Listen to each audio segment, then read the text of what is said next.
Oh yeah, there's been a lot of problems with geothermal. Geothermal is, I think, starting to be an old industry. There's newer technologies on energy and resources that are cleaner, better, and more dependable in some way. Just the technology is catching up to the dependency on alternative energies. But geothermal has been bad everywhere it's been. There's a lot of problems. They bring their comparisons to Hawaii, but they're comparing it to more larger areas of landmass like continents. And we're an island. They don't show any island type of examples. Iceland is, the size of Iceland. So it ain't that kind of steam anyway.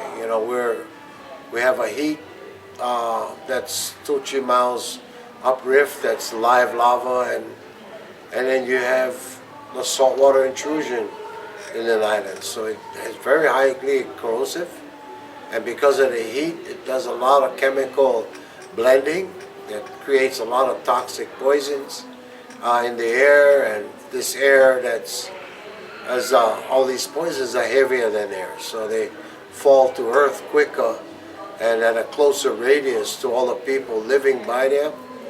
And I don't think there's too many geothermal plants in the world that are next to a residential area. So this whole push down the people's throat in Puna has really caused a lot of problems and health concerns. So no, geothermal is not a good thing, and it's not our responsibility really as Hawaiians to take on the burden of economic problems such as energy use. Since we're really not the population number, we're number 3, I think that everybody else that's non-Hawaiian should start to look about what's their contribution to stopping or conservation, using less, instead of say that we're going to take one more thing the Hawaiians have left, and that's a spirituality to our belief. Because you almost have taken everything from Mauka Makai, and now you seem to reach into my soul as a problem solver. A problem we have never created. Water shortage, fuel shortage, energy shortage. It's not something that's Hawaiian. It's very much the populace, and it's not our fault.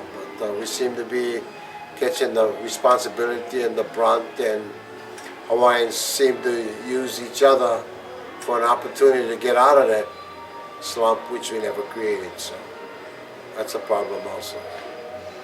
They didn't mandate to do an EIS, and I think they got away with roundtables and EAs and a lot of other types of process, and created their own laws to get rid of certain laws that allow the public's access to the permitting stages. Like they got rid of contested case hearings so that you couldn't contest that. So if you couldn't contest it, then you would expect it to be addressed in the EIS.